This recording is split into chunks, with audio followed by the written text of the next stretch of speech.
I'm Ginny Schuster with Contact Mapping, and I love to connect people and I love to find out what their story is. So here is Thomas. He just intrigues me when I read his LinkedIn profile.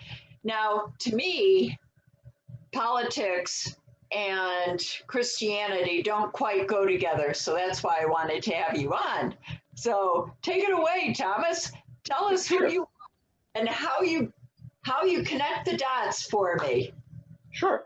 So, full-time life, I'm the town manager here in Newton. So, I'm entering my 14th year of running the town, county seat of Sussex County, New Jersey. And it's a thriving little town that has a lot of development and redevelopment, a lot of cool projects going on. And, it's a lot of fun managing a town and watching it kind of reinvent itself, because Newton was a manufacturing industrial town in the 20th century, and then kind of saw the downtown dwindle down in terms of activity or shops. Then you had highway system kind of get built up, so a lot of the businesses migrated to the highways. And so when I started 13 years ago, it was all right, what does Newton want to be when it grows up, because it still had this untapped potential, right? So I've seen ups and downs, and now I see just a tremendous uptick in the amount of investment and buildings being renovated. And it's very cool to see a little town, reemerge as something very different than it was. And yet still the center of commerce and industry and activity in the county, being the county seat. So, that's kind of my full-time life. But outside of that, I've been blessed that I have a lot of other activities that have, been of interest to me and have really been very rewarding for me. So, I kind of going back in time, I was a government and politics junkie as a kid. So the joke of the family is, when kids were doing coloring books, I was coloring electoral college maps. Right. Now, this is New Jersey, correct? Yeah. So, and back then New Jersey was a red state. Now it's a blue state. But my jam back then was, is Florida like a red or a blue? Is it purple? And that was no joke. I just had this affinity for government as a kid, and so you could kind of predict. Give me an idea of how old were you? Oh God, 6, 7. Really? Oh my goodness. Wow. Yeah, I was the freaky kid that was, reading everything and absorbing, the World Almanac and the Guinness Book of World Records and the Encyclopedia and Time and Newsweek and U.S. News and National Review and New Republic and Business Week. And I was a sponge. I was just absorbing and memorizing everything, just because I was just fascinated by how the world worked. Yeah. And because I found a lot of peace and comfort in reading. That was my safe space as a child growing up, was books and the library, and just, focusing on building the mental muscle. Oh, I would say. You. Yeah. I mean, it paid off obviously, but there's kind of a duality to that. So part of it was the genuine interest in those things. And then part of it was, I would say, between the ages of 7 and 14, I was obese at that stage of life. So I experienced a lot of emotional abuse, a lot of bullying, a lot of that. So that kind of forced me also to go into that safe space of reading, because nobody beat you up in the book. Nobody beat you up in the Guinness book. Nobody was beating me up in the library. They probably couldn't find me, but right. So, but that was my safe haven, was knowledge. Right. Yeah. And I knew that if I couldn't beat people up physically, I needed to outsmart them. Ooh, good for you. Wow. So, yeah. So if you may take my dignity and you may beat me up physically, but I'll outwork you and I'll outsmart you, so that in the end I'll win. It might take me a while, and that's been true all these years. I love that philosophy. So then in high school, I lose 100 pounds. I starved myself. Really? Yes. Between sophomore, junior high school, cut off eating. Dramatic. Nowadays we would call it intermittent fasting. Okay. Back then it was, no, I'm starving myself. and so it wasn't a great strategy per se, because, you know, as a child growing up, I had no energy. Oh, true. Yeah. So I used to fall asleep in class. But when I went to school that junior year of high school, and I'm sorry I'm going back, but I think this will give you an idea of how I got to where I am today. So when I go to school that junior year of high school, nobody recognizes me. Oh, wow. And I was like, hello, it's me. And they're like, oh, wow, wow. Oh, you look great. Then they were all nice to me. Huh. And it was this sick lesson of, okay, you give the people the shell they want and they'll be kind to you. And it was kind of a sad lesson for me. Like, all right, give the people what they want, and that's all that matters. They didn't care about my character, my integrity, my genius IQ, which it was, or anything. Like, they didn't care about that. They just wanted the shell to be different, right? Yes. Okay. Yes. So there was that sadness of what society found acceptable, right? So then, now I'm in high school, I go to college, I transfer from George Mason to Rutgers for financial reasons or whatever. Come back home, I start going into politics more formally now. Now I'm Republican Club, Republican County Committee. And then in 1995, my friend runs for town council. He's 31, not even, he was 30 at the time he ran. I was 21 or 22 running his campaign, and he won. And Parsippany is, you know, the 25th largest town in New Jersey, and he beat incumbents in the primary, and I was the guy who ran the campaign. And it was like, he's the superstar, I'm like little baby Karl Rove. Like, I'm little at that point it was Lee Atwater would have been the Republican person that I looked up to back in the day. So I run the campaign, he wins, I get on the zoning board the following year. A year later, I run for office. Cool. And originally, I lost the primary by 10 votes. I did a recount. A week later, I won by 7 votes. So I was the phoenix that rose from the ashes. And that recount, you know, whether you like Trump or Biden or whatever, you know, politics aside, I tell people I've built an entire career on a recount. Wow. Yeah, 7 points. Wow. Basically 7 counts. So I win the primary, I win the general, I do 2 terms. I'm the youngest ever elected in my town. And here's the duality. The duality of my life at the time, and maybe Thomas means twin in Latin, so maybe that's what it is. But the reality is the genuine desire to serve other people, because I was hypersensitive to the condition of other people because of the bullying. So I always had this affinity for the downtrodden, the chastised, the maligned, because I felt that in my little way, right? Yep. And yet there was the other part of it, which was I just wanted you to like me. I needed you to like me so I would have self-esteem. True. It was both. Right. Yeah. Okay. So I have the political success, get married, eventually get divorced, play politics as if it was full-time, even though it wasn't. But in my mind, it was like, that's my purpose, is politics. So I'm kind of bouncing around from jobs every 1 or 2 years. I have my bachelor's, I have my master's, I get my professional certification. So education's strong. I'm involved in politics. I got all this ahead of me or whatever. And then I lose my bid for a 3rd term. So I'm like, all right, 1 door closes, another one opens. Yep. And the door that opened for me was the assistant township manager position in another town. And that's where I learned the virtue of, as smart as I thought I was as an elected officials are only as smart as the stuff that's given to them. Okay, true. If you think about it, like they might say, we want to do X, Y, Z, but it's the staff and the professionals that are going to get you there, right? True. So now I'm the staff, right? Now I'm the number 2 guy. And so now I'm learning the mechanics of putting together a budget, buying open space, managing cooperative purchasing or budget or whatever. But like, I'm doing the work rather than it's handed to me with a red bow on it, which is what, right.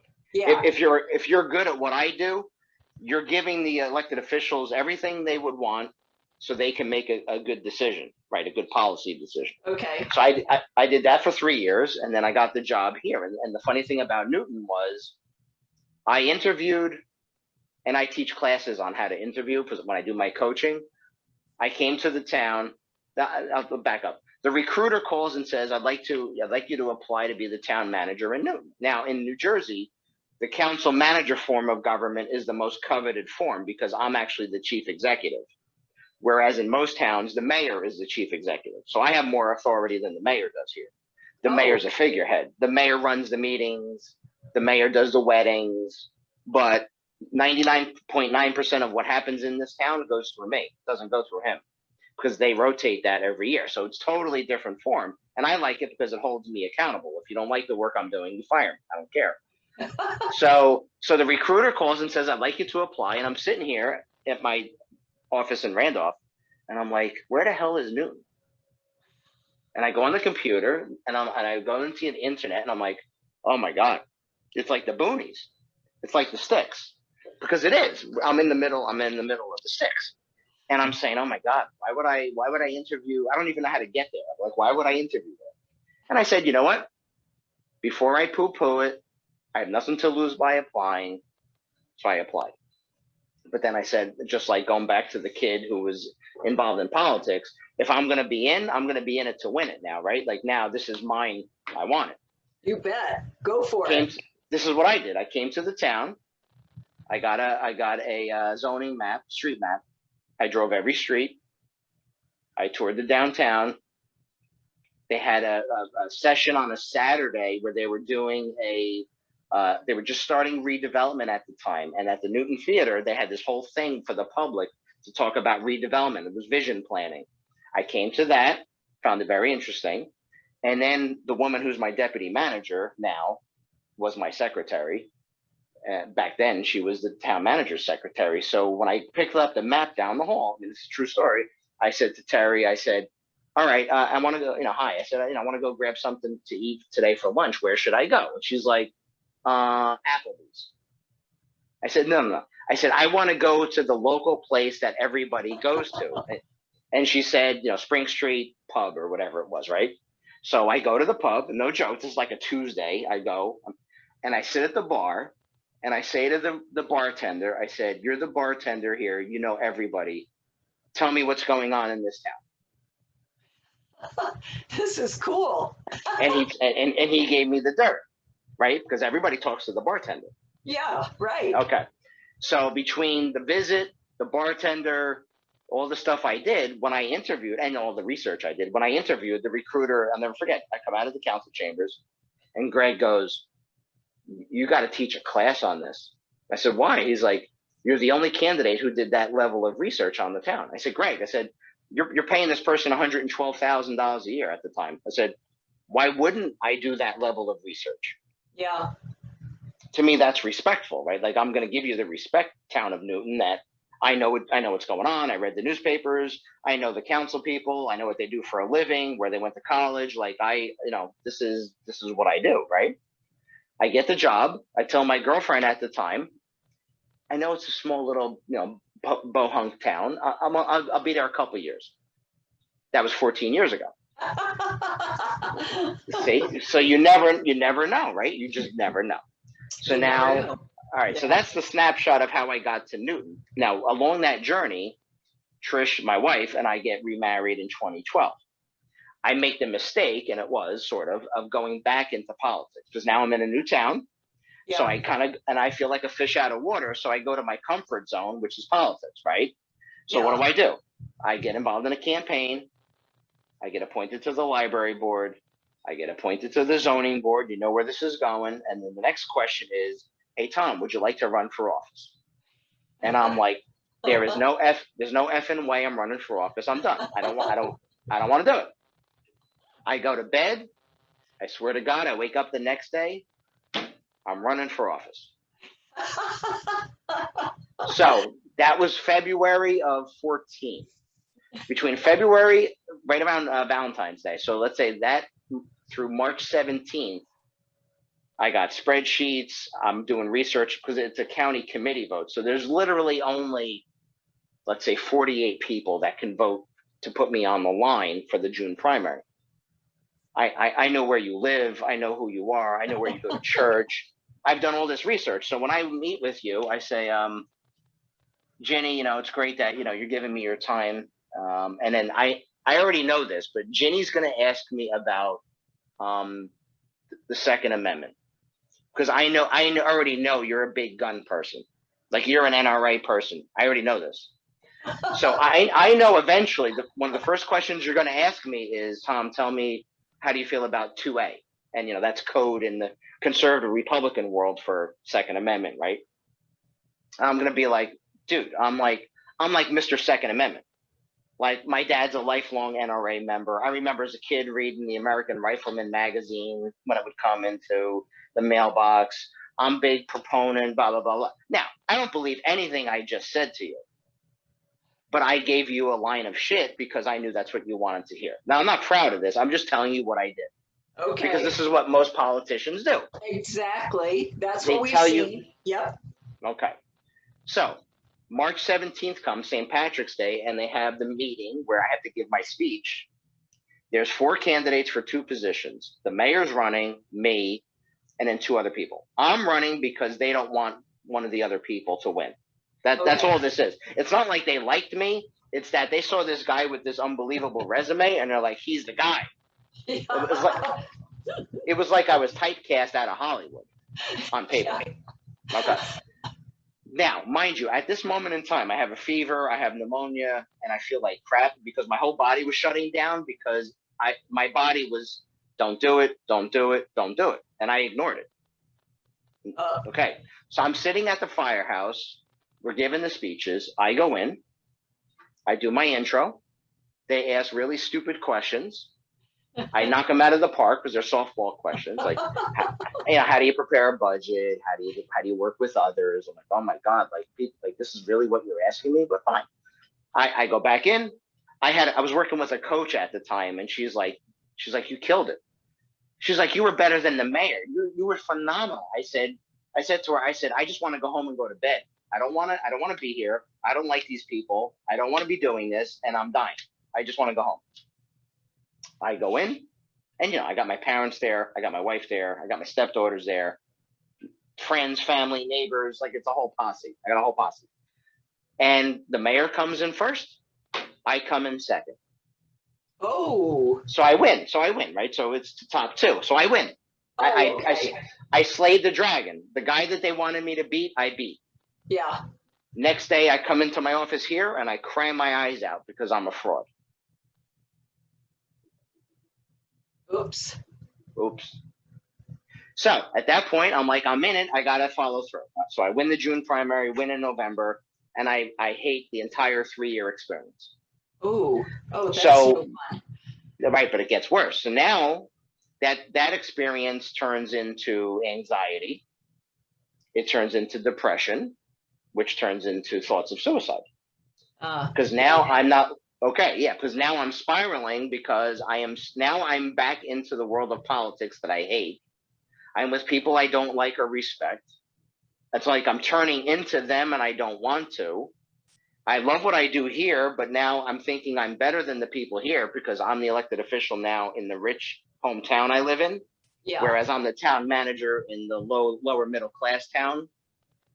And so psychologically, I'm all over the map now. And I couldn't talk to my wife. I couldn't talk to my girls because I felt embarrassed. Like I just put everybody through this crap, right?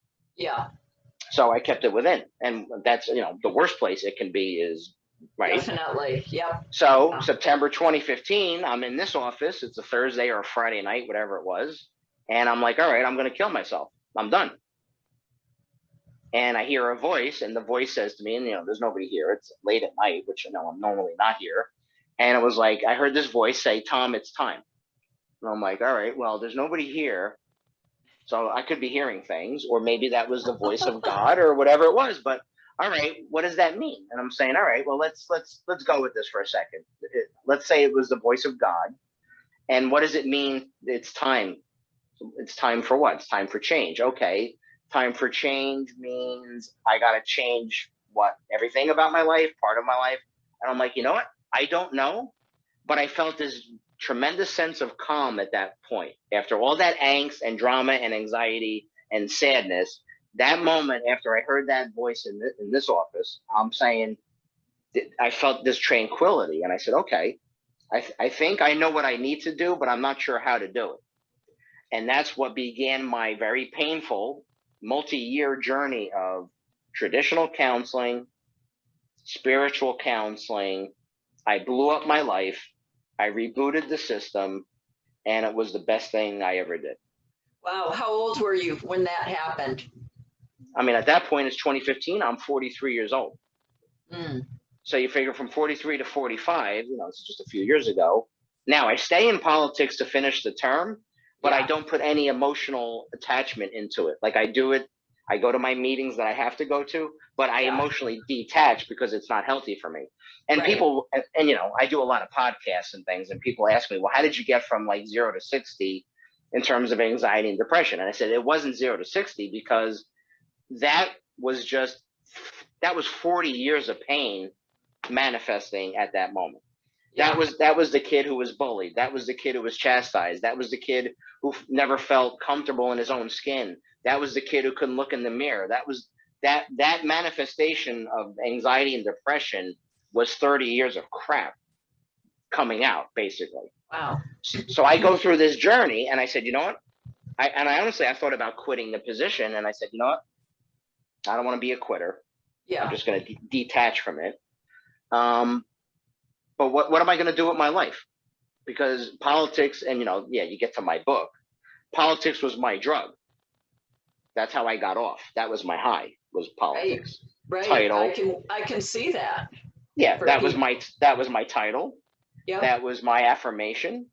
That's where I found women. That's where I found adulation and affection. Was through politics. Yeah. And everybody knows you, so it all comes together. And I was a superstar. Yes. At a very local level, but those sycophants exist whether you're Trump, Biden, or the mayor, or anybody in between. There are a lot of people that want to hang out with, whore around with, drink with, do whatever with people in power. Correct. Right? Yes. Okay. So I fell into that trap that's how I got off, was the politics. So I realized I needed to give up the one thing that meant the most to me, and that was politics. So I didn't quit. Cold turkey. I didn't quit, but I didn't run for re-election, and I walked away, and I didn't look back. But then I said, all right, well, what do I do with this now? So there was kind of two things that hit me. One was I need to tell my story, but I don't want to just tell my story. I want to help other people. So originally I did the outline of a workshop for men. Okay. Because I'm thinking this is my audience, right? Men, pardon me, who are going to F up their life between 25 and 55 or whatever. And I'm going to tell them the good and bad of what I experienced, because on the surface, you thought I was very successful. I was a town manager. I got a great wife, great kids, big home, nice town. Like I got it all. Yeah. But I was, it looks good on the outside. Right. But I was empty inside. Yeah. Right. Yes. So I do the outline of the workshop. I show it to a bunch of people, educators, pastors, business people, nonprofit, and they all say the same thing. Love the workshop. Did you ever think about writing a book? And I said, who wants to read a book about a recovering politician? Oh my goodness, it's got to be so fascinating. So I thought it was stupid, but I'm like, but then everybody said the same thing. So I'm like, there's got to be a reason why everybody's saying the same thing. So I said, I'm going to convert the workshop to the book. So I'm telling you, each section of the workshop became a chapter in the book, like one for one. It was like it was written for me, and it wasn't, but like the titles were. Yeah. I had the chapters already done. So I sat there for 6 months in front of my computer, and I remember I'm sitting there and I'm like, how do you write a book? How do you write a book about yourself? Like, what the hell? Yes. And I said, one word at a time, one paragraph at a time. And every Saturday, 2-3 hours, like 7 a.m., I'm an early bird. I would just sit there and say, God, all right, give me the words. Boom. And I would just start typing thousands of words, right? 30, 40, 50,000 words, whatever it was. Finished the book, 6 months. I'm sitting there, I'm crying in front of my computer. I said, I can't believe I just put my life in a book. This is insane. And it's going out to the public, and everyone's going to know who I am. Yeah. And I said, but there's got to be a reason why I'm doing this. I need to help other people, right? So yes. My best friend growing up is the head of the Annenberg School of Journalism at USC. And as smart as I am, he's 100 times smarter than me. He's brilliant. and he's Dr. Stables. He's a communication professor. He runs the debate program, and he's the head of the Annenberg School. I asked him if he would edit my book, and he said yes. Now here's a guy who's in my book editing the book about my life. It was great. Like, it was cute, right? So he edits the book, and then I make the decision: am I going to publish it, self-publish it, or whatever? And I said, I'm just going to self-publish it. It sells what it sells, but if nothing else, it's a marketing tool. It's an opportunity, and you never know where it goes, right? Right. So when that thing first comes out, I'm like top 50 on Amazon, and I'm watching like Eckhart Tolle, Wayne Dyer, Tom Russo, and I'm like, which one of these doesn't belong with the others? That would be me. But I'm like, how cool is this? Like, people are buying the stupid book, right? Okay. Right. But then I'm like, all right, so that was like one part of it. And then I'm saying, all right, but what am I going to do with my time outside of politics? Like, what do I do? I spent 30 years in politics. I didn't know what else to do. Right. And I said, you know what? Teaching. I love an audience. I love to inspire. I love to motivate. I love to debate. I love to learn things, and vice versa. I reached out to Pillar College, which is a Christian school. I reached out to Seton Hall, my alma mater. 24 hours later, I had my 2 jobs. Boom. I manifested it out of the gate. I said, wow. This stuff actually works. Like, this manifestation stuff really works. Okay. So I get the 2 teaching gigs. I start editing other books. I edit 3 other books. So now I'm doing the editing thing, because now I'm giving voice to other people, which I enjoy. Then I start to get into consulting. So now I'm doing the life coaching. I'm doing the editing. I'm doing speaking engagements. It's like I'm doing all these other things. And I'm like, look at the doors that opened when I closed that one, right? Yes.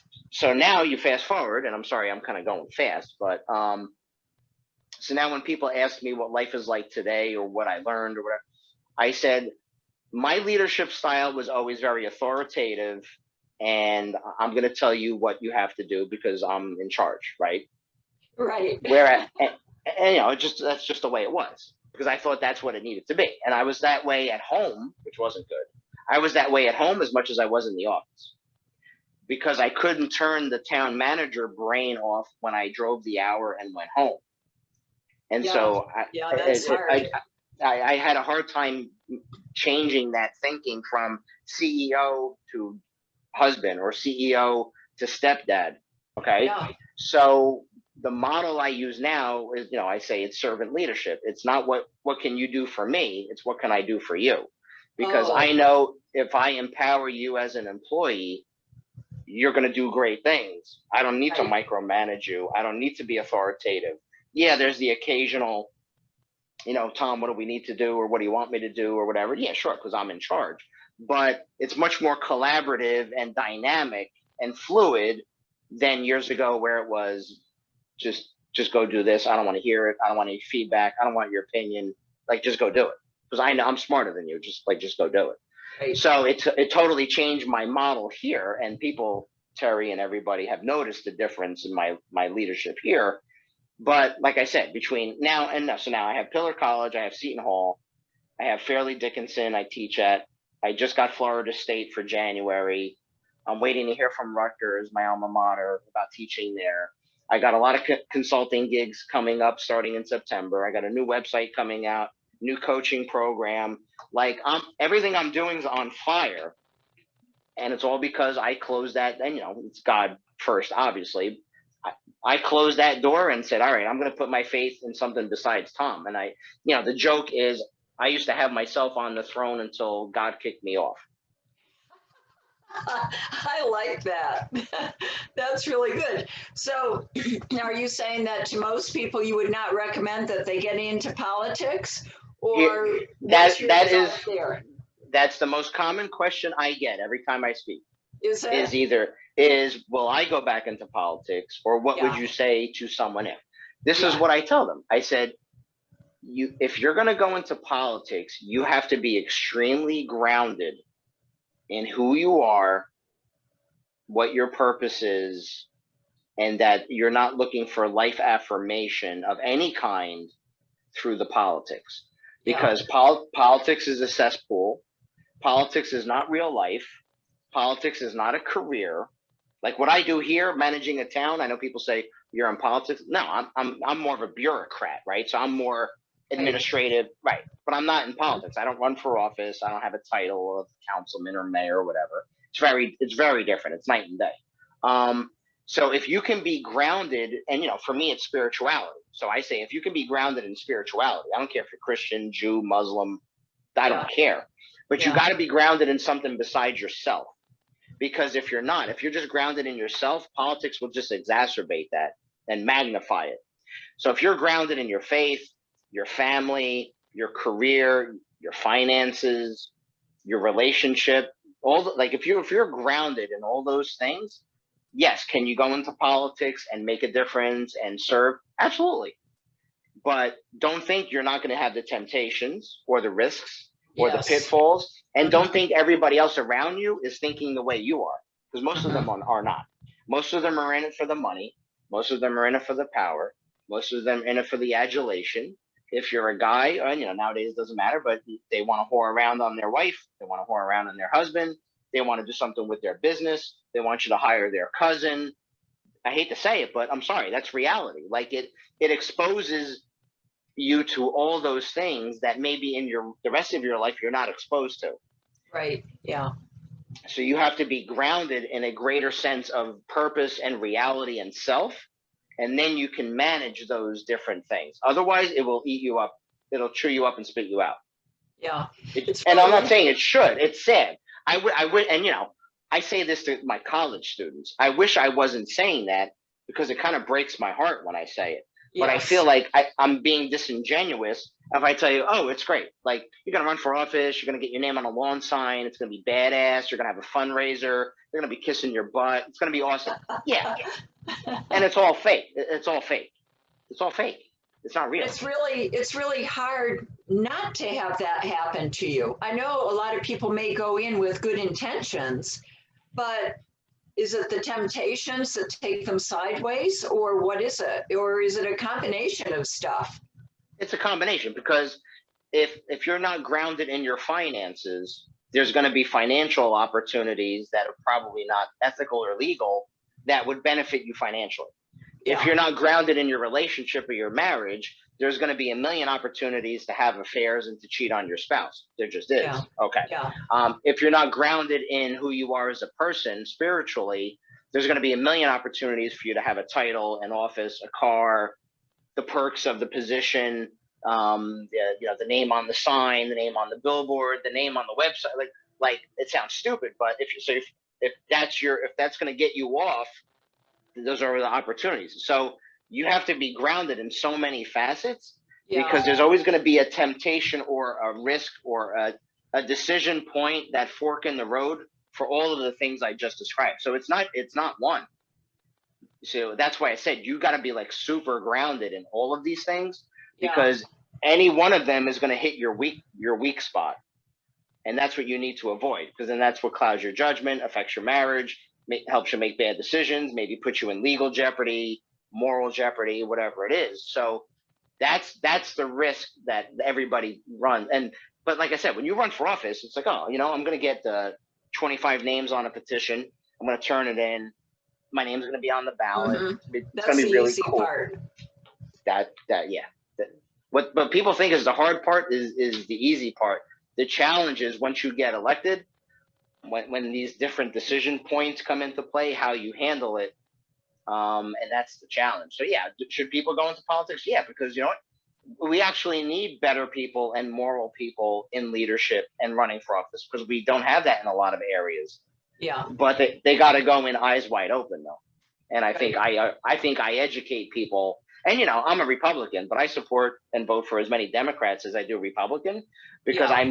I'm very intentional about who I vote for, even though maybe quote doesn't matter. But remember, I only won by 7 votes, so it does matter.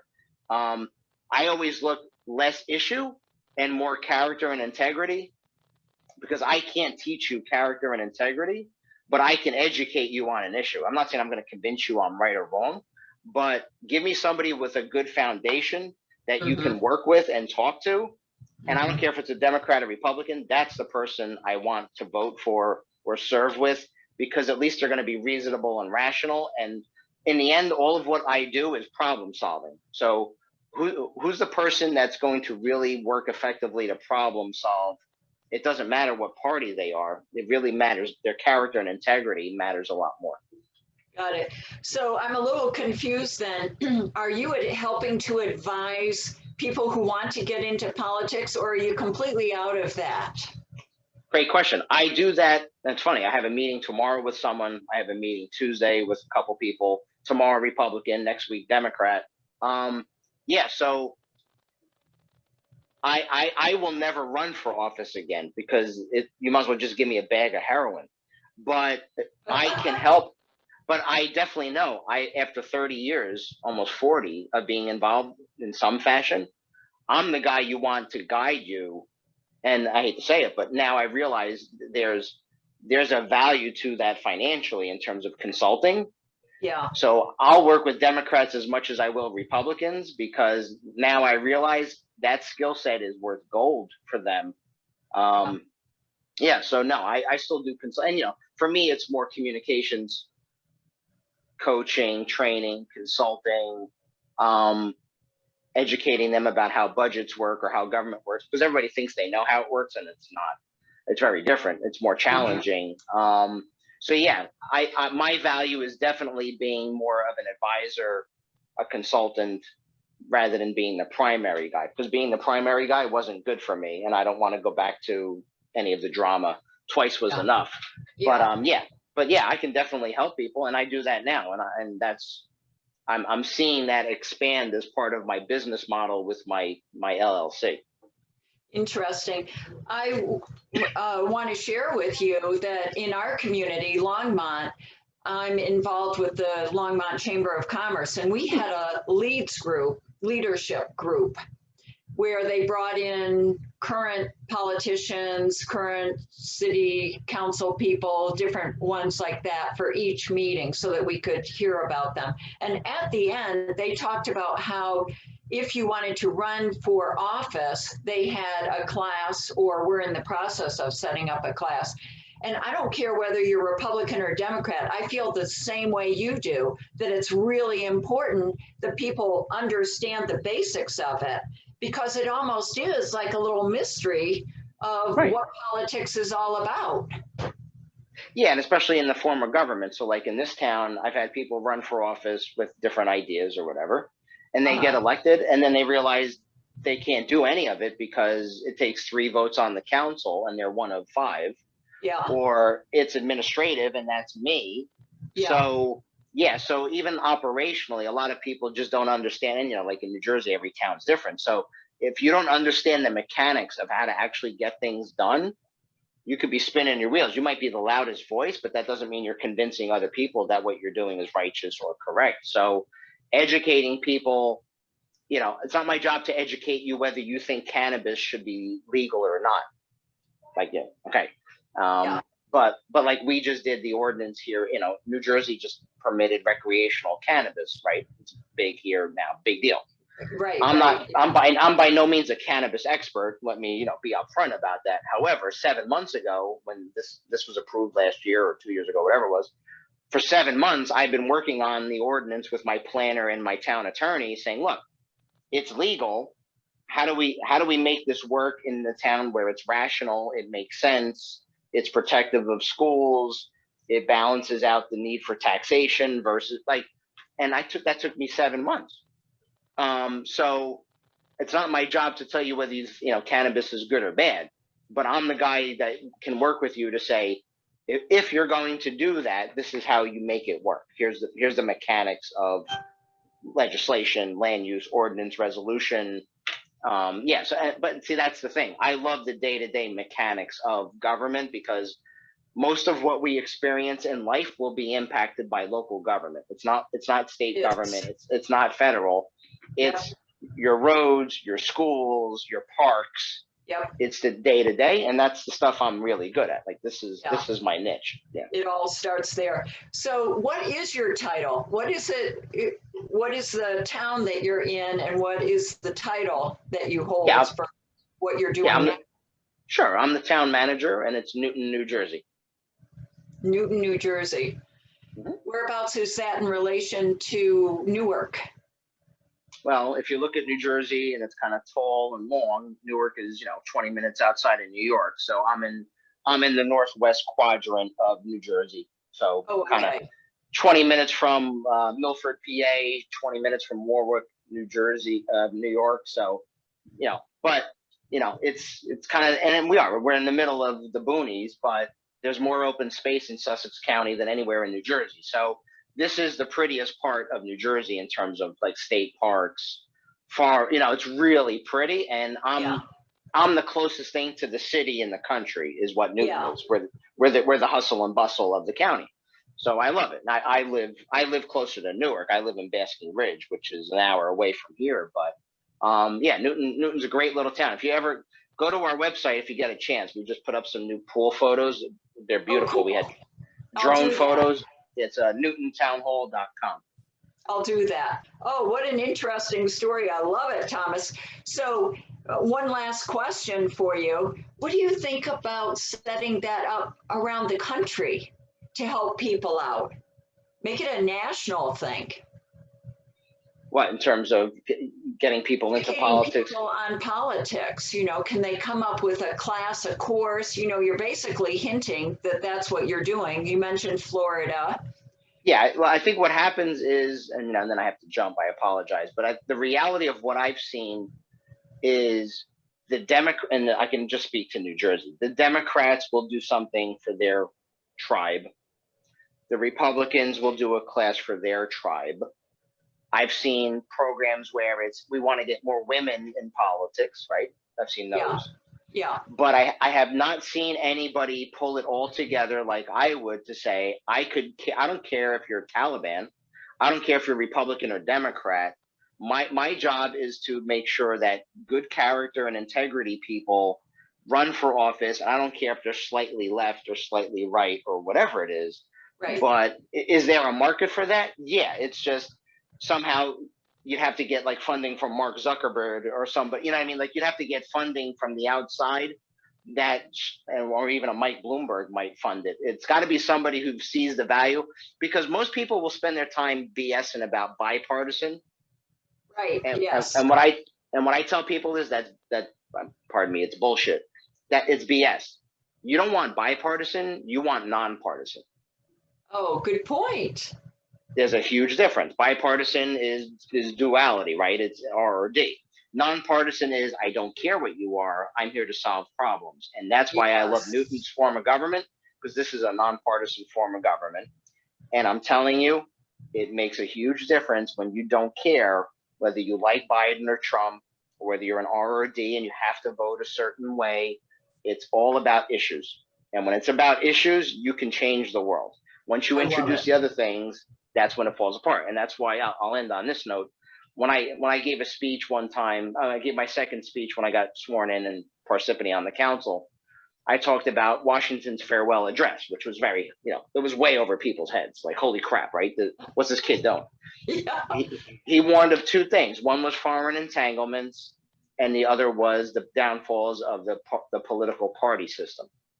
Yeah. If you ever now, that one might put you to sleep or not.